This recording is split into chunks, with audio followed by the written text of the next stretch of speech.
Kasado na ang seguridad na ipatutupad ng Davao City Police para sa gaganaping prayer rally sa lungsod bukas, araw ng Biyernes, March 28, kasabay ng ika-80 kaarawan ni dating Pangulong Rodrigo Duterte.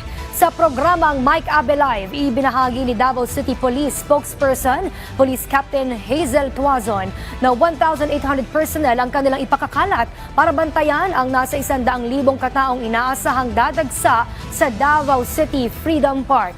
Ininspeksyon din ang lahat ng dalang gamit ng mga dadalo at ipinagbabawal ang pagdadala ng backpacks at matatalim na bagay. Ilalatag din ang border checkpoints na striktong magbabantay sa lahat ng papasok sa Davao City, lalo na't inaasahang makikiisa rin sa prayer rally ang mga taga-kalapit na probinsya. Sa ngayon ay wala pang namomonitor ang pulisya na anumang banta sa seguridad sa prayer rally na aarangkada simula alas 3 ng hapon hanggang alas 10 ng gabi. And from Davao City Police Office, meron tayo 1,800 personnel nga madideploy, sir, in 5 sectors po dito sa area na pagdadausan ng rally po, sir, bukas po. Bawal magdala ng backpacks at saka yung lalagyan ng tubig, dapat makita yung yung laman, sir.